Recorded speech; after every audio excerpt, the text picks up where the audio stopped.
ערב טוב. אני ענבל מבס, בת 39, נשואה, ואימא ל3 ילדים קטנים, גם בחופש. כיום אני מאמנת עסקית וחברת סגל בבית ספר למאמנים של מכון אדלר. אני אוהבת את מה שאני עושה היום. אני אפילו אגיד, אני מגשימה את עצמי. אבל לא תמיד זה היה ככה. אם לפני 7-10 שנים מישהו היה אומר לי שאני אקום בבוקר ויאהב את מה שאני עושה, לא הייתי מאמינה לו. גם אני שמעתי על כל האלה שאוהבים את מה שהם עושים, שנהנים מהעבודה שלהם, שלא סופרים את הימים, שלא להגיד את השעות עד החופש הבא. אבל ההצהרות האלה נשמעו לי כמו כל ההצהרות של האלה שאוכלות מה שהן רוצות ונשארות רזות, או אלה שהולכים לפאב ונשים פשוט זורקות עצמם אליהם. הגשמה עצמית זה נשמע לי כמו חלום רחוק. אז מה זה הגשמה עצמית? יש שאומרים שהגשמה עצמית זה לקום כל בוקר ולעשות את מה שאני אוהבת. יש שאומרים שהגשמה עצמית זה הצלחה פנומנלית בתחום מסוים. לחיות את האיזון, להגיע לתוצאות מרשימות. בואו נגיד שכרגע פחות משנה לי מהי ההגדרה המדויקת, ואני בטוחה שכולנו נסכים שהגשמה עצמית זהו תהליך שבו ברוב הזמן אנחנו אוהבים את מה שאנחנו עושים, אנחנו מקבלים סיפוק מרוב העשייה שלנו, ואנחנו חיים על פי הערכים שלנו. ברשותכם, אני אשתף אתכם בסיפור ההגשמה שלי, ודרך זה אני אדגים לכם מהי הגשמה עצמית בעיניי, וגם איך אפשר להשיג אותה. אז הסיפור שלי מתחיל כמו הרבה סיפורים אחרים. ילדה טובה יחסית, תלמידה טובה יחסית, בלי בעיות מיוחדות. בשלב מוקדם הבנתי שציונים טובים זה משהו טוב. אני מקבלת על זה פידבקים טובים. ואם זה בתחום הריאלי, עוד יותר טוב. אז הלכתי ללמוד במגמה ריאלית, ביוטכנולוגיה ליתר דיוק. והמשכתי עם הקו הזה. תואר ראשון בסטטיסטיקה, תואר שני במנהל עסקים, כן, כל הדברים הנכונים. יצאתי לשוק העבודה.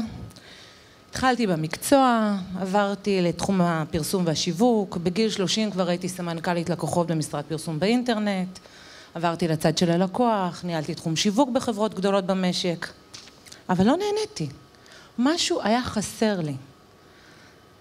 התחלתי עבודה בהתרגשות והתלהבות גדולה, ומהר מאוד התחלתי לריב עם השעון המעורר בבוקר. והיו ימים שהוא לא ניצח.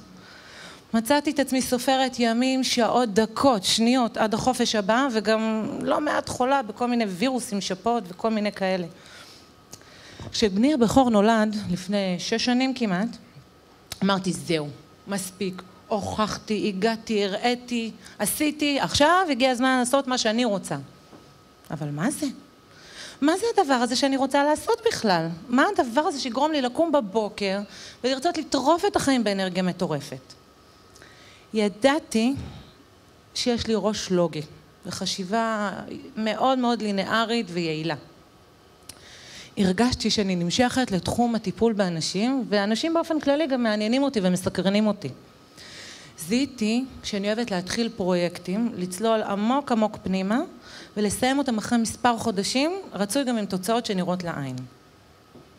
הבנתי שיש לי יכולת מיקוד טובה, וזיקוק מצבים בצורה לא רעה, הייתי אומרת. וידעתי שחשוב לי לעשות משהו משמעותי. היה לי חשוב לשלב את כל אלה עם היותי, עם הטריה, ורוצה להגשים את חיי המשפחה שלי. וככה הגעתי לעולם האימון. אז בשלב הראשון הלכתי ללמוד, לראות אם זה בכלל מעניין אותי. והתאהבתי. הרגשתי שאני במקום הנכון, ועכשיו הגיע הזמן להתחיל להתמקצע. התחלתי מסע שכלל לימודים, הכשרה, גיוס הסביבה הקרובה לטובת השינוי המקצועי שלי. רכשתי ניסיון, מקצועיות, הכנתי את הקרקע לעשות את השינוי מבחינה כלכלית, בניתי תשתיות עסקיות, ולפני 2 יצאתי לדרך עצמאית. היום אני קמה בבוקר ואני אוהבת את מה שאני עושה. הגעתי לשיא? עוד לא. אני מממשת את כל הפוטנציאל שלי? ממש לא. אבל אני קמה בבוקר ואני נהנית ממה שאני עושה. אני כבר לא סופרת את השעות ולא את הדקות וגם לא את החודשים עד החופש הבא שלי. אני חיה את ההגשמה שלי, או לפי אדלר, אני חיה את הייעוד שלי. ייעוד, לפי הגישה האדלריאנית, זה המקום בו נפגשים הכישורים שלנו, הדברים שאנחנו טובים בהם, היכולות שלנו, עם הרצונות שלנו, הדברים שאנחנו אוהבים, שזה התשוקות שלנו, במקום שאנחנו רוצים להשפיע, שזה למעשה הקהל יעד שלנו, האוכלוסייה שאנחנו רוצים לעבוד מולה. אז את הקהל יעד שאנחנו רוצים לעבוד איתו, יחסית קל לנו לזהות. אבל את היכולות והרצונות, זה כבר קצת יותר טריקי בגילאים מסוימים. לפי רוג'רס, פסיכולוג אמריקאי מאבות הזרם ההומניסטי, ואבי תורת הטיפול הממוקד בלקוח, אנחנו נולדים עם סל כישורים. זה למעשה הדברים שיש לנו פוטנציאל גבוה להיות בהם טובים. לפי הגישה הזאת, הגשמה עצמית זה חיים בהלימה לסל הכישורים האלו. עם השנים, כתוצאה מתגובות סביבתיות, אנחנו מתרגלים לחיות כדי לא להיכשל. אנחנו עושים דברים כדי לרצות את הסביבה שלנו. אנחנו אומרים את הדברים הנכונים, אנחנו עושים את הדברים הנכונים, אנחנו מדברים מתי שצריך, ואת מירב האנרגיה אנחנו מפנים למקומות, שם אנחנו מקבלים את התגובות הכי טובות, הכי נעים, הכי משתלם לנו. במקרה שלי, לדוגמה, זנחתי את התחום ההומני לטובת הריאלי, המספרים, שם קיבלתי את התגובות הטובות. עם הזמן, אנחנו מאבדים את האותנטיות, את האני העצמי שלנו. החיבור ליכולות ולכישורים שלנו מתרופף, והחיבור לרצונות שלנו נחלש. אם כך, השלב הראשון בדרך להגשמה עצמית, קודם כל להתחבר חזרה לעצמנו. אז אם החיבור יתרופף מעט, אנחנו יכולים לעשות את זה לבד, על ידי שאלות נכונות. השאלות. אם זמן וכסף לא היו קריטריון בחיים שלי, מה הייתי עושה? מה אני עושה ואני לא מרגיש שהזמן עף? איזה דברים, סליחה, מה אני באמת אוהבת לעשות ומתי אני מרגישה באורי? איזה דברים אני עושה ואני לא מבינה למה הסביבה מייחסת להם בכלל חשיבות? ובמה אני באמת באמת טוב? לפעמים קשה לנו לזהות את התשובות לשאלות האלה לבד, ואנחנו יכולים לשאול את הסביבה, הדברים שנסתרים מעינינו, הסביבה הקרובה רואה טוב מאוד. לפעמים זה גם לא מספיק ואפשר להיעזר באנשים אחרים. שתי השאלות האחרות, מה אני עושה ולא מבינה למה הסביבה מייחסת לזה חשיבות, ובמה אני טובה, זה שאלות שמתייחסות לכישורים שלנו, לחוזקות שלנו, לדברים בהם יש לנו פוטנציאל להיות באמת באמת טובים, אפילו מצוינים. אני אסביר. המחשבה הרווחת, מחשבה על חולשות, זיהוי התחומים, המיומנויות, הדברים בהם אנחנו חלשים, במטרה לשפר אותם, מתוך אמונה שהטיפול בחולשה ישיג לנו את התוצאות הנכונות. ופה בדיוק הקאץ'. נכון, אפשר ללמוד כל דבר ולהשתפר בו, אבל אם אני הולכת לתחום שאין לי בו יכולת מולדת, אני יכולה לעבוד קשה מאוד להשתפר, ובסופו של דבר להגיע לסביר. בעבודה מאוד מאוד מאוד מאוד מאומצת, אפילו להיות בהם טובה. הסיכוי שאני אצטיין שם הוא נמוך.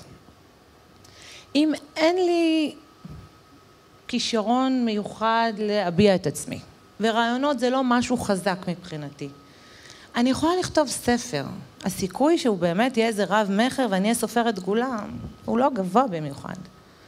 אם לא נולדתי עם אמפתיה כחלק מהתכונות המולדות שלי, אני יכולה ללכת וללמוד אמפתיה, אני יכולה לעשות קורסים, אני יכולה להשתמש בטכניקות, אני יכולה לעשות את כל מה שאני יכולה כדי ללמוד ולשפר את האמפתיה, אבל בינינו זה לא טבעי לי, ואנשים יבינו את זה, הם ירגישו את זה. הם לא באמת יחשבו עכשיו שאני איזה בן אדם של אנשים. אז כן, אפשר ללמוד טכניקות, ליישם אותם, אפילו להיות טובה בהם. אבל זה לא יהיה באמת חלק מהטבע שלנו, ואנחנו נעבוד שם קשה מאוד, כדי להיות בסופו של דבר טובים. קשה, לא יעיל, מתסכל. אבל אם אנחנו ניקח את אותה אנרגיה ונשקיע במקומות בהם יש לנו את היכולת המולדת, בקלות הרבה יותר גדולה אנחנו נגיע לתוצאות הרבה יותר טובות, ובטח שנהנה מזה הרבה יותר. אם מסי, לדוגמה, היה משקיע את האנרגיה שלו בשיפור המתמטיקה, אני מנחשת שהוא לא היה איזה מתמטיקאי דגול במיוחד, ובטח לא הכדורגלן הפנומנלי שהוא היום. אז נכון, לא כולנו מסי, אבל לכולנו יש את התחומים בהם אנחנו יכולים להיות טובים, ואפילו ליהנות מהם יותר. אז לאחר שהתחברנו מחדש לחוזקות שלנו, לרצונות שלנו, והבנו מי הקהל שאנחנו רוצים לעבוד, הגיע הזמן לחבר אותם, לראות מהם נקודות החיבור בין השלושה. הנקודות האלה הם למעשה האפשרויות שלנו לייעוד, המקומות שכדאי לנו באמת לבוא ולהשקיע ולהגיע רחוק. במקרה שלי, לדוגמה, החיבור בין הנקודות הוביל לעבודה סוציאלית, לקרימינולוגיה, לעריכת דין, ייעוץ עסקי ואימון אישי. אני בחרתי באימון אישי ואני מאוד שמחה. הבחירה באימון אישי, אגב, לקחה בחשבון גם את הניסיון המקצועי שיש לי ואת הסטטוס המשפחתי שלי, שזה דבר שמאוד חשוב לקחת בחשבון כשאנחנו בוחרים לאן אנחנו הולכים. לאחר שבחרנו נקודה אחת, ייעוד אחד מבין כלל האפשרויות שיצאו לנו, הדרך להגשמה כבר הרבה יותר קלה. עכשיו רק צריך לבנות תוכנית.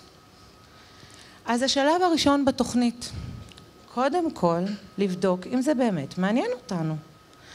בדיקה אמיתית וכנה של התחום שאנחנו חושבים שמעניין אותנו. זה יכול להיות על ידי לימודים, על ידי שיחות של אנשים בתחום הזה, על ידי התנסות כתחביב, או כל דבר אחר שבאמת ייתן לנו תמונה לראות אם דברים שרואים מכאן, רואים גם משם. והיה וראינו שכן, אנחנו עוברים לשלב המיפוי, לראות מה הפער בין מה שאני רוצה, שזה היעד, לבין איפה שאני היום. גילינו את הפער, במקרה שלי לדוגמה, זה היה הכשרה מקצועית והערכות לצאת לעצמאות. בונים תוכנית עבודה. בונים אבני דרך, אבני הדרך לצמצום הפערים בין המצוי לרצוי. חשוב מאוד שנשים לב שאבני הדרך האלה הם יהיו תלויות בנו, ושהם יהיו גם ריאליות. אם לדוגמה, הכשרה מקצועית שלי לוקחת 2, זה לא ריאלי שאני אגדיר לעצמי כאבן דרך יציאה לעצמאות אחרי 2 חודשים. אם אני צריכה מימון לשינוי המקצועי, זה לא רציני שאני אקח בחשבון את הטלפון מהראלה. זה לא תלוי בי.